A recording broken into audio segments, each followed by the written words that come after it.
Existe uma pergunta que talvez você nunca tenha feito.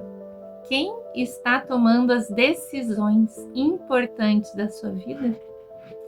Você pode ter 30, 40, 50 ou até 60 anos, mas em alguns momentos, quem reage dentro de você pode ser uma parte muito mais jovem. Uma parte que aprendeu ainda na infância, que precisava agradar para ser amada, que precisava controlar tudo para se sentir segura, que não podia confiar porque já havia sido decepcionada, que precisava esconder quem era para não ser rejeitada, que tinha que provar o seu valor o tempo inteiro para finalmente se sentir suficiente. O corpo cresceu, a vida mudou. As responsabilidades chegaram, mas algumas estratégias emocionais podem continuar as mesmas. E talvez seja por isso que existem adultos extremamente competentes profissionalmente, mas que se sentem perdidos emocionalmente. Pessoas inteligentes que sabem exatamente o que deveriam fazer, mas continuam repetindo as escolhas que as fazem sofrer. E a pergunta é: será que algumas decisões da sua vida adulta ainda estão sendo influenciadas pelo medo da criança que você foi? Uma criança quer brincar, quer ser acolhida, quer ser vista, quer se sentir pertencente, quer amor, proteção e segurança. E isso é natural. O problema começa quando o adulto não assume plenamente o lugar que lhe pertence, porque é o adulto que precisa escolher, é o adulto que precisa estabelecer limites, é o adulto que precisa dizer sim e também dizer não.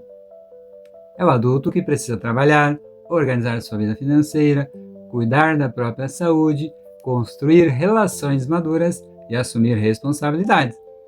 Mas imagine uma pessoa tomando decisões financeiras a partir do medo de uma criança que viveu insegura, ou escolhendo relacionamentos a partir do medo de ser abandonada, ou aceitando menos do que merece porque aprendeu que precisava agradar para pertencer, ou até tentando controlar tudo porque um dia concluiu que o mundo não era seguro. E é aqui que a criança interior deixa de ser apenas um conceito bonito. Olhar para ela pode ser uma forma de compreender de onde vêm certas reações automáticas e devolver ao adulto a responsabilidade consciente pelas escolhas do momento presente. E na primeira sessão da nossa travessia, nós fizemos algo diferente. Não procuramos uma criança quebrada. Procuramos compreender uma criança que criou estratégias para sobreviver emocionalmente com os recursos que tinha. O ponto central foi perceber que a ferida não é a identidade da pessoa. Ela pode ser compreendida como uma experiência que gerou estratégias de proteção. Por trás da rejeição pode existir uma necessidade de pertencimento. Por trás do abandono, uma necessidade de segurança. Por trás de uma humilhação, uma necessidade de validação. E por trás da traição, uma necessidade de proteção. Por trás da injustiça, uma necessidade de justiça e respeito. Por trás da desvalorização, uma necessidade de reconhecer o próprio valor.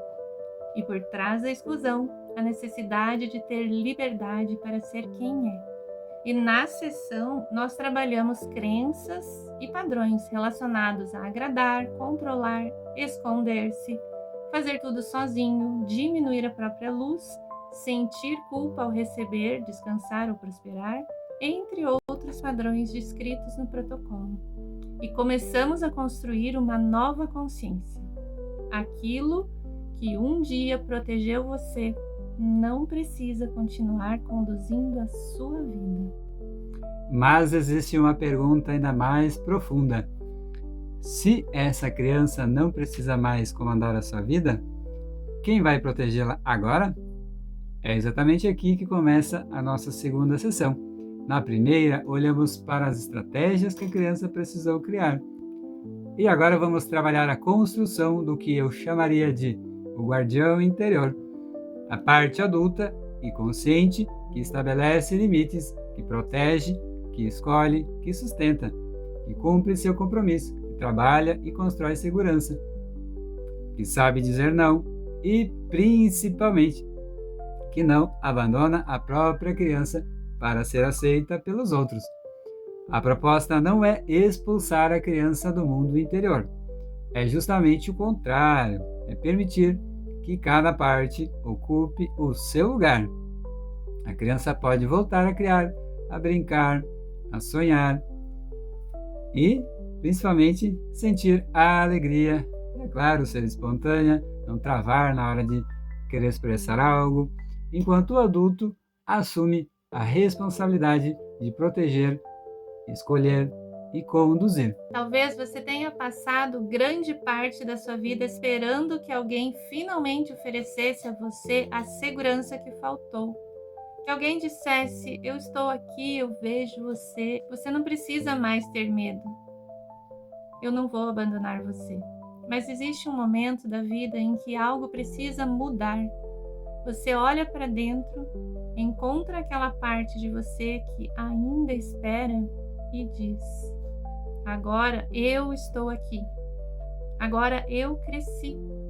Agora você não precisa mais tomar decisões para nos proteger. Pode descansar. Eu assumo daqui. E talvez essa criança possa fazer uma pergunta. Então, eu posso voltar a brincar? E o adulto finalmente responde: pode. Agora existe um porto seguro. E na próxima sessão nós vamos trabalhar exatamente essa integração. Fortalecer o adulto consciente, construir segurança interior, desenvolver limites e permitir que a criança divina volte a ocupar o lugar da criatividade, espontaneidade, da alegria e da capacidade de sonhar. Porque talvez a cura não termine quando a criança deixa de sofrer.